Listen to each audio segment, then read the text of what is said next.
Assalamualaikum warahmatullahi wabarakatuh. Waalaikumsalam warahmatullahi wabarakatuh. Oke, baik. Kita akan lanjutkan kuliah kita ya di Fisika Matematika 1 dan kita masih di persamaan diferensial biasa ya. Nah, di pertemuan terakhir kita sudah menyelesaikan salah satu metode untuk menyelesaikan persamaan diferensial biasa. Mendapatkan solusinya itu dengan metode faktor integrasi, di mana di sini kita bisa mendapatkan solusi umum untuk bentuk persamaan diferensial biasa order 1 yang bersifat linear ya. Jadi formula ini itu dia bisa menyelesaikan semua bentuk persamaan diferensial parsial yang bersifat linear sama diferensial biasa ya, termasuk problem yang kita selesaikan dengan metode yang lebih mudah ya, yaitu dengan metode separasi variabel dan metode integrasi langsung. Nah, tapi sebelum kita melanjutkan ke pembahasan selanjutnya, kita masih ada satu kasus ya yang belum kita selesaikan, salah satu contoh yang menjadi dasar kita kemarin sehingga muncul metode ini ya. Sebentar. Nah, ini ya. Jadi sebelumnya kita sudah sempat menunjukkan salah satu contoh kasus yang yang mirip dengan kasus yang bisa diselesaikan dengan metode separasi variabel, tapi ternyata dia tidak bisa diselesaikan dengan metode tersebut, yaitu pada kasus rangkaian pengisian kapasitor, tapi di sini sumber tegangannya itu dia tidak konstan, tapi dia bergantung waktu. Artinya di sini arusnya adalah arus bolak-balik, sehingga kita punya persamaan diferensial berbentuk seperti ini, di mana ruas kanannya itu dia bergantung terhadap waktu ya, sehingga kita tidak bisa lakukan separasi variabel. Nah, sehingga metode yang bisa kita lakukan adalah dengan menggunakan faktor integrasi. Ya, akan kita coba lihat ya solusinya seperti apa.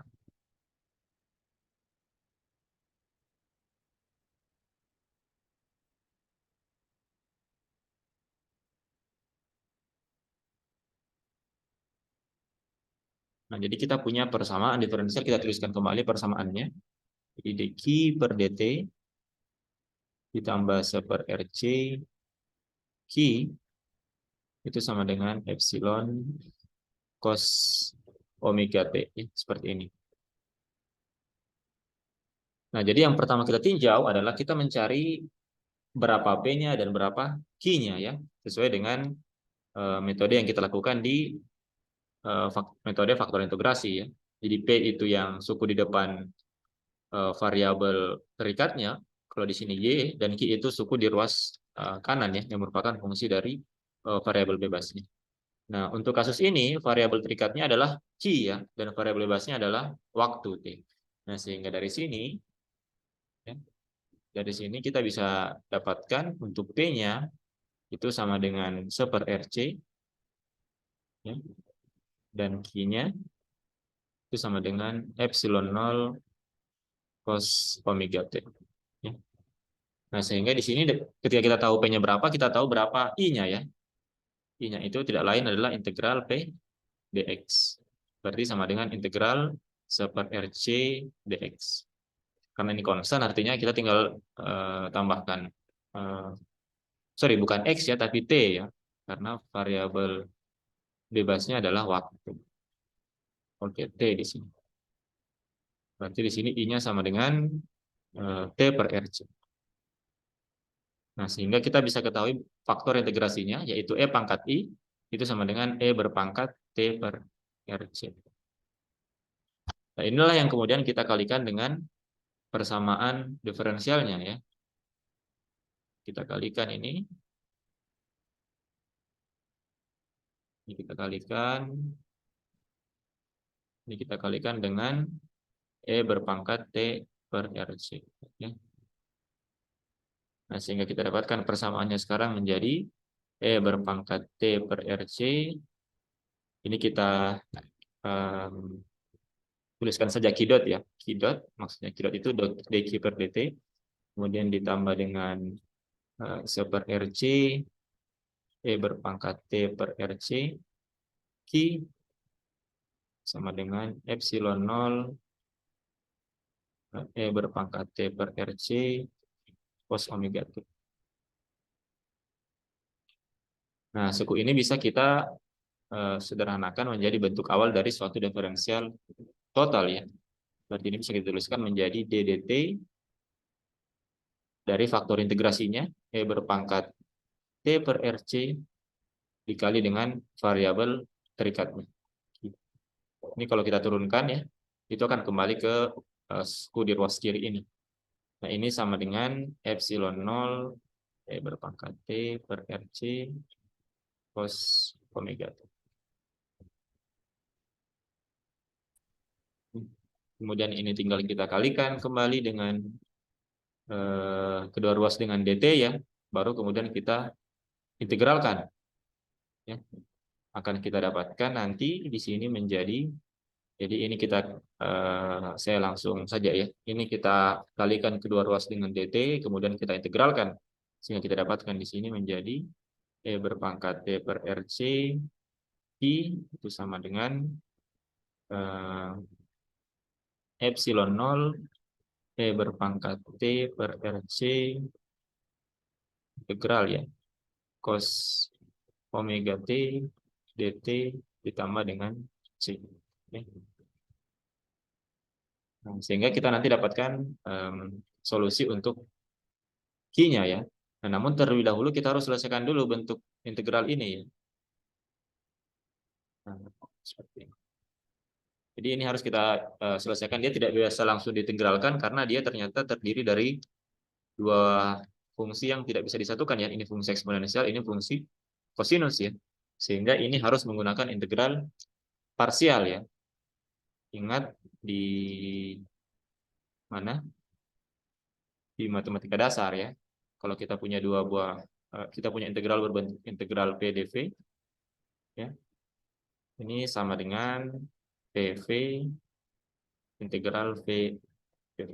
Jadi ini integral parsial. Nah, kita lihat di sini yang menjadi P-nya itu adalah E berpangkat T per RC ya. Kemudian dv-nya itu adalah cos omega T dt. Nah, sehingga di sini dp-nya berarti itu sama dengan 1 per RC dikali E berpangkat T per RC dt ya. Jadi P-nya diturunkan terhadap T, kemudian T-nya dipindahkan ke ruas kanan. Sedangkan ini berarti V-nya itu adalah berapa? Diintegralkan ya. Berarti dia integral cos omega T ada 1 per W-nya di sini. 1 per W sin omega T. Oke, baru kemudian kita masukkan kembali ke sini ya. Di sini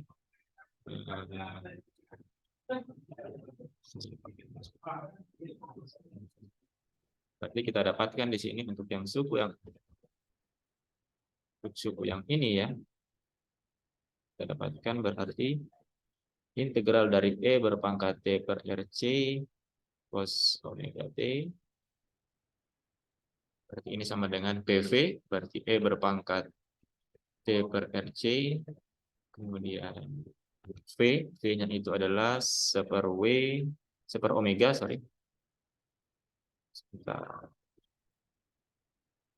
PV integral sebentar ya.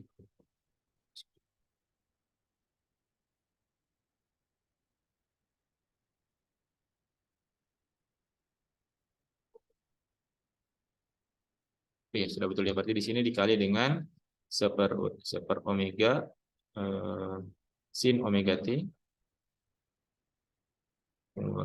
Kemudian dikurang integral V, berarti integral 1 per omega sin omega T dikali dengan dp ya, sebentar. Ini 1 per RC E berpangkat T per RC. Atau ini bisa kita keluarkan ya. Berarti ini sama dengan E per pangkat T per RC per omega sin omega T. Ini koefisiennya bisa kita keluarkan dikurang 1/, omega RC integral E pangkat T per RC sin omega T. Ini ada dt. Nah, ternyata kita dapatkan lagi suku integral ya. Berarti kita harus integralkan lagi ini. Ini harus diintegralkan lagi. Kalau ini kita integralkan, berarti kita akan dapatkan sekarang integral E pangkat T per RC sin omega T itu akan sama dengan, nah ini bentuk integral parsial lagi. Berarti dia akan berulang terus ya. Nanti setelah diintegralkan nanti pasti akan muncul lagi integral selanjutnya. Sehingga nanti akan ada sedikit kita akali ya supaya integralnya bisa kita putus ya. Ini kalau kita lanjutkan dulu berarti ini adalah P-nya dan ini adalah dV-nya ya. Berarti ini sama dengan berarti di sini dV-nya itu adalah 1/RC T berpangkat T per RC dt. Kemudian V-nya itu sama dengan minus 1/omega cos omega T. Nah, berarti ini akan sama dengan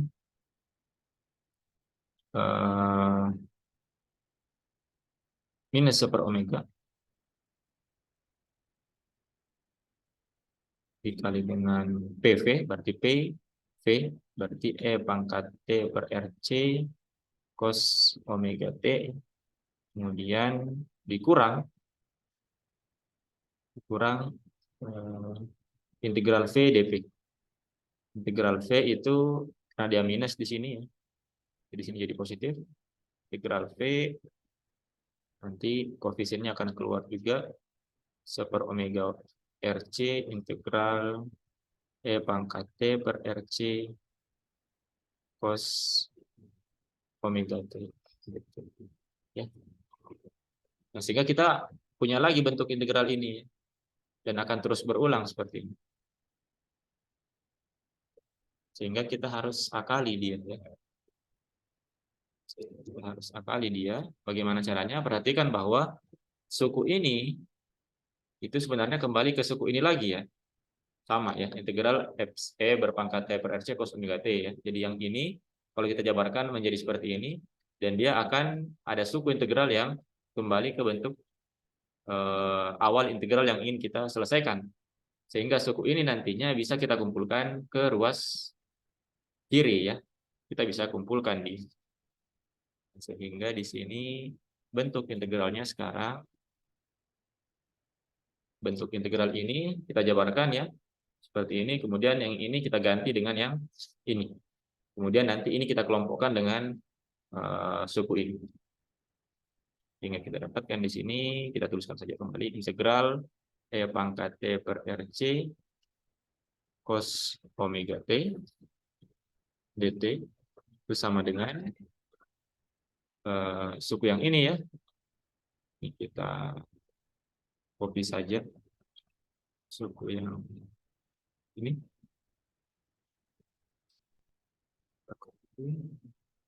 Bisa di copy juga.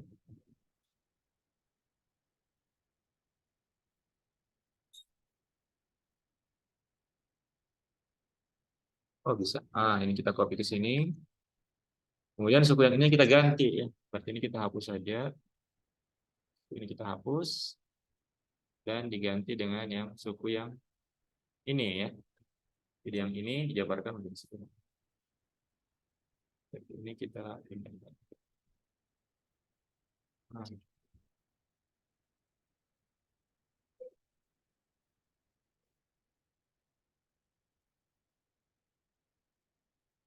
Tapi kita pindah ke sini.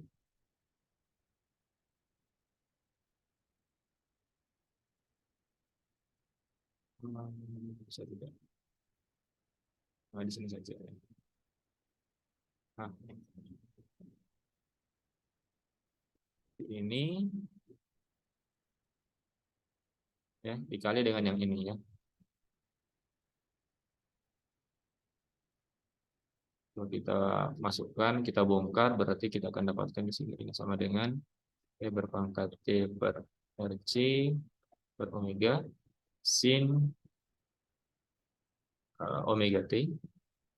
Kemudian ini kita kalikan masuk saja. Berarti sebentar. Ada yang clear ya, sebentar. Ini sebentar.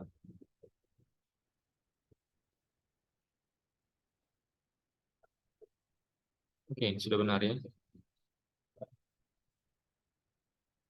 Plus omega T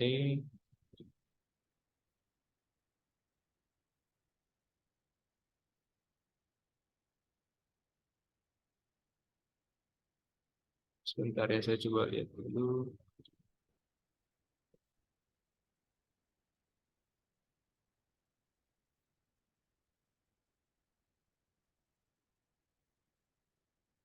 Oke, sudah benar ya. Nah, jadi ini kalau kita kalikan masuk, ini akan menjadi ini tambah, ini menjadi seper omega kuadrat ya, seper omega kuadrat RC dikali dengan E berpangkat T per RC cos omega T ya. Kemudian yang ini kita kalikan ke sini, ini menjadi kurang seper omega kuadrat R kuadrat C kuadrat ya, dikali dengan integral E pangkat T per RC cos omega T. Nah, ini suku yang ini itu kita pindahkan ke ruas kiri ya, karena ini sama integral ini dan integral ini. Berarti ini kalau kita pindahkan ke ruas kiri, kita akan dapatkan sekarang, jadi ini akan 1 ditambah seper omega kuadrat R kuadrat C kuadrat dikali dengan integral E pangkat T per RC cos omega T dt. Nah, sama dengan suku yang ini. Ya.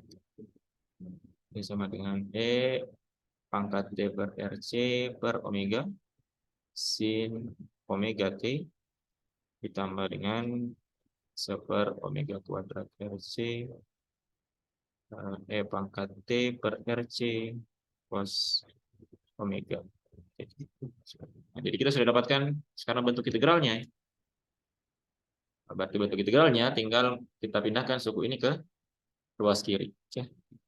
Kita dapatkan sekarang integral E pangkat T per RC cos omega T dt itu sama dengan, nah, berarti di sini sama dengan E pangkat T per RC dibagi dengan omega 1 ditambah seper omega kuadrat R kuadrat C kuadrat dikali dengan sin omega T ditambah dengan ini keluar ya, eksponensialnya keluar dua-duanya sini. Berarti di sini tinggal cos omega T per omega kuadrat R. Nah, kita sudah dapatkan bentuk integralnya. Ini yang kita substitusi masuk ke solusi kita ya. Mana tadi di atas ini ya solusi. Jadi yang ini kita ganti dengan nilai yang sudah kita dapatkan. Dan sudah tidak ada suku integral lagi ya. Tidak ada suku integral lagi. Jadi sedikit kita kali tadi di sini supaya integralnya ini terputus di sini ya. Ini kan kalau kita lanjutkan akan muncul lagi nanti epsilon sin omega T, nanti diintegralkan lagi dan seterusnya. Sehingga kita putus di sini, ini pindahkan ke ruas kiri sehingga bentuknya seperti itu. Sehingga sekarang kita dapatkan bentuk solusinya. Kita tuliskan saja kembali.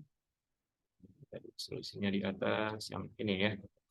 Kita copy saja.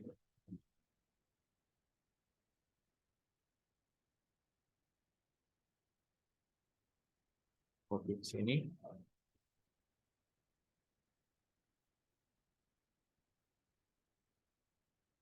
Nah, sekarang kita dapatkan yang ini ya, suku yang ini kita dapatkan.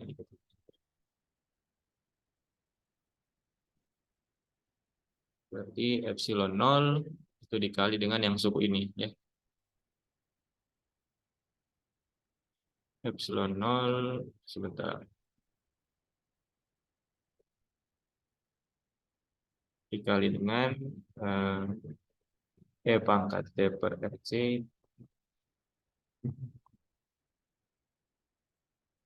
T per RC per omega 1 ditambah 1 omega kuadrat R kuadrat C kuadrat dikali dengan sin omega T ditambah cos omega T per omega kuadrat RC. Atau kita dapatkan solusi untuk Q-nya, Q sebagai fungsi T, ini tinggal kita pindahkan ke ruas kiri. Kita dapatkan sekarang, ini ada C-nya di sini ya. Ditambah dengan C. Kita dapatkan kedua ruas kita bagi dengan E pangkat T per RC.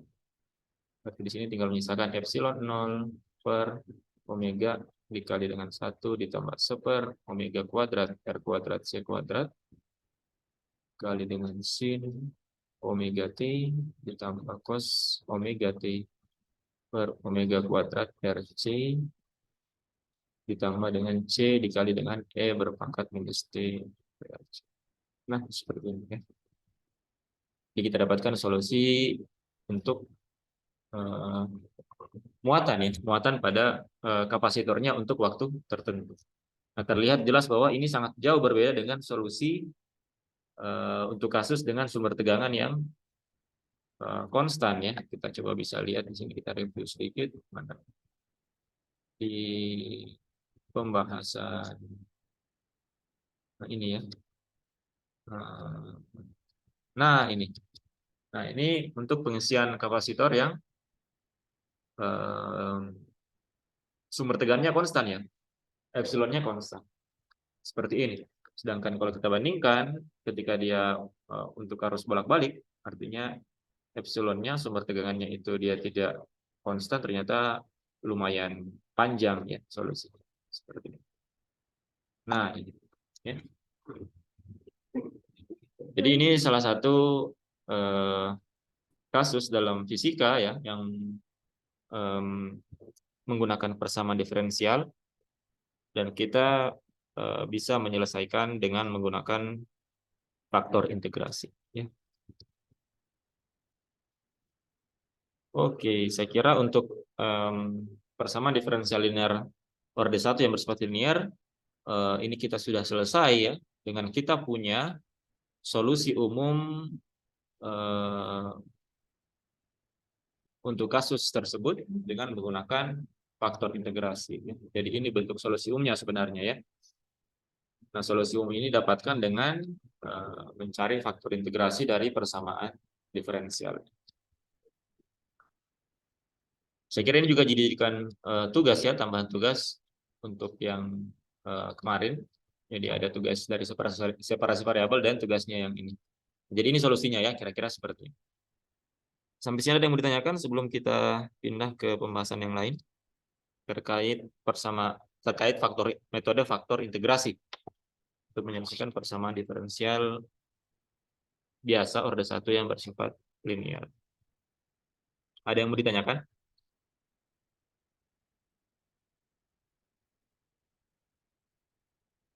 Oke, kalau tidak ada saya kira saya harapkan semuanya sudah mengerti ya.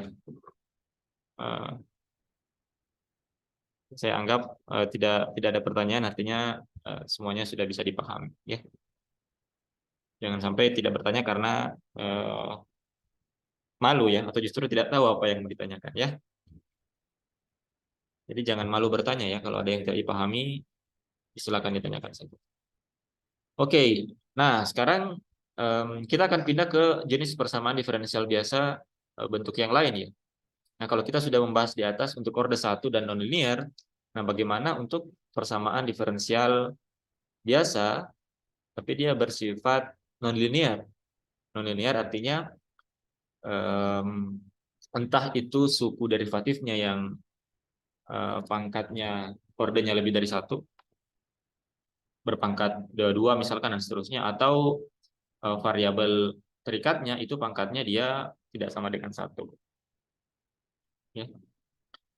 Nah, berbeda untuk kasus yang non-linear. Kalau di linear kita punya solusi umumnya ya. Kita punya metode umum yaitu faktor integrasi, di mana dia bisa menyelesaikan semua kasus persamaan diferensial biasa order 1 yang non-linear, yang linear ya. Nah, untuk kasus non-linear itu kita tidak punya solusi umum, sehingga kita harus melihat per kasusnya ya. Jadi kita punya bentuk persamaan diferensial yang tidak linear, kita identifikasi, baru kemudian kita cari bagaimana kira-kira mencari solusinya. Ya. Jadi kita harus lihat per kasus ya, satu per satu. Jadi kita tidak bisa buat formulasi umum untuk menyelesaikan solusinya. Kita harus lihat per kasus. Nah, sekarang kita ambil contoh salah satu bentuk persamaan diferensial biasa orde 1 yang bersifat non-linear ya. Sekarang kita masuk ke PDB orde 1 yang bersifat non-linear. Nah, salah satu contohnya itu adalah persamaan diferensial Bernoulli ya. Persamaan diferensial Bernoulli. Ya. Nah, di mana bentuk persamaannya yaitu sebagai berikut ya. Jadi bentuknya yaitu y aksen ditambah dengan p, ini fungsi x, y, ini sama dengan q x, tapi di sini dikali dengan y berpangkat n ya, seperti ini. Jadi ini bentuk persamaan diferensialnya, di mana di sini n-nya itu tidak sama dengan 1 ya. Sekarang kalau dia sama dengan 1, dia akan kembali ke persamaan diferensial yang linear ya. Kalau di pangkat 1 kan dia bisa dikumpulkan dengan yang ini ya, sama-sama y. Atau juga dia tidak bisa sama dengan 0. Kalau dia 0 berarti dia kembali ke persamaan diferensial yang linear ya. Jadi n-nya itu dia berpangkat bukan 1 atau bukan 0. Jadi bisa 2, 3, 4 atau minus ya. Minus 1, minus 2 dan seterusnya. Jadi pangkatnya itu bukan 1 ya untuk y-nya. Nah, sehingga ini tidak bisa serta-merta diselesaikan dengan metode faktor integrasi. Jadi kita lihat kasusnya seperti ini. Ini salah satu contoh dari PDB orde 1 yang linear yang ingin kita cari bagaimana solusinya. Nah, bagaimana kita mencari solusinya? Idenya adalah bagaimana membuat persamaan diferensial yang bersifat non-linear ini itu menjadi linear.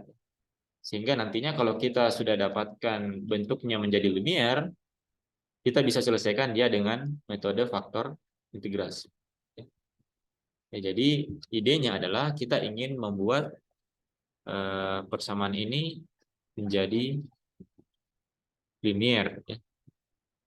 Sehingga bisa diselesaikan dengan metode faktor integrasi. Idenya seperti itu ya. Karena kita sudah punya metode untuk yang kasus linear. Nah, bagaimana caranya? Nah, kita definisikan dulu suatu variabel yang baru ya. Jadi kita definisikan variabel yang baru, misalkan saja z ya. Itu sama dengan y berpangkat 1 dikurang n ya. Seperti itu. Jadi kita definisikan ada suatu variabel yang baru di luar x dan y, di mana z itu sama dengan y pangkat 1 dikurang n. Sehingga kalau ini diturunkan terhadap x ya, jadi kita tuliskan saja z aksen atau ini sama dengan dz dx, ya, itu akan sama dengan turunan luarnya dulu 1 dikurang n dikali y berpangkat 1 kurang n dikurang 1 berarti pangkat minus n dikali dengan turunan dari y-nya ya, y aksen.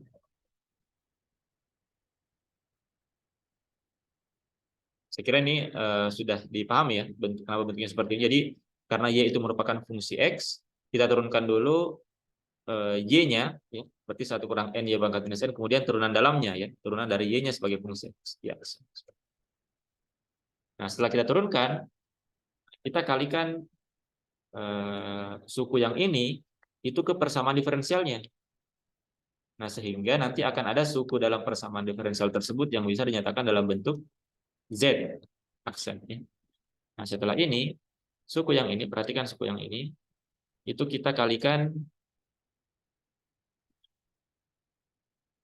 ke persamaan diferensial yang non-linear. Kita tuliskan kembali. Kita punya persamaan diferensial non-linear tadi itu adalah Y aksen ditambah PY sama dengan Q Y pangkat N. Nah, ini kita kalikan dengan 1 kurang N Y pangkat minus N. Jadi yang suku ini, ya, itu kita kalikan suku di depan Y aksen, itu kita kalikan ke persamaan diferensial. Sehingga kita dapatkan di sini bentuknya sekarang menjadi 1 dikurang N Y pangkat minus N Y aksen ditambah 1 dikurang N dikali P, kemudian Y dikali dengan Y pangkat minus N, berarti Y pangkat 1 dikurang N, sama dengan Q 1 dikurang N dikali dengan Q, kemudian Y pangkat minus N dikali dengan Y pangkat N, itu saling menghabiskan, jadi sama dengan 1. Jadi sekarang kita punya persamaannya seperti ini. Nah, perhatikan bahwa suku yang di depan ini itu tidak lain adalah Z aksen, ya, atau turunan Z terhadap X, ya, yang ini. Z aksen sama dengan super N Y pangkat minus N Y aksen, itu sama persis dengan yang ini. Artinya ini sama dengan Z aksen. Kemudian suku yang ini Y pangkat 1 kurang N tidak lain adalah Z, ya. Suku yang ini itu adalah Z, ya. Sehingga sekarang persamaan diferensialnya bisa kita nyatakan dalam bentuk persamaan diferensial untuk Z, ya. Kita dapatkan sekarang persamaannya menjadi Z aksen ditambah 1 dikurang N PZ sama dengan 1 dikurang N Q. Nah, jadi sekarang kita punya persamaan diferensial baru yang dinyatakan dalam Z, di mana kalau kita lihat ini merupakan persamaan diferensial biasa orde 1 yang bersifat linier, ya. Tapi dia dalam Z sebagai fungsi X. Nah, setelah kita dapatkan ini, kita bisa menyelesaikan, kita bisa mencari solusinya dengan menggunakan faktor integrasi. Kita bisa dapatkan solusi ZX. Nah, nanti setelah dapat solusi ZX-nya, ya tinggal kita kembalikan ke solusi Y-nya, ya. Dimana kita tahu di sini Z sama dengan Y pangkat 1 kurang N, ya. Artinya Y sama dengan Z berpangkat 1 per 1 kurang N. Jadi nanti kita dapatkan, setelah kita dapatkan ZX-nya, kita dapatkan YX-nya, di mana YX itu sama dengan Z yang merupakan fungsi X berpangkat 1 per 1 kurang. Jadi seperti itu, ya. Idenya kira-kira seperti itu. Jadi kita definisikan kembali persamaan diferensial non-linearnya dengan mendefinisikan suatu besaran baru yaitu Z. Kemudian kita turunkan, kita kalikan ke dalam persamaan diferensialnya dan kita dapatkan persamaan diferensial yang bersifat linear. Nah, persamaan diferensial linear ini kita bisa selesaikan dengan faktor integrasi. Baru kemudian setelah kita dapatkan solusinya, kita kembalikan dia ke dalam YX. Kira-kira idenya seperti itu. Oke, karena waktunya tinggal 1 menit, kita istirahat dulu. Kita akan lanjutkan ke sesi yang kedua, ya. Jadi untuk sesi pertama cukup untuk sampai di sini. Silakan nanti masuk ke link yang sama, ya. Saya akhiri. Assalamualaikum warahmatullahi wabarakatuh. Waalaikumsalam warahmatullahi wabarakatuh.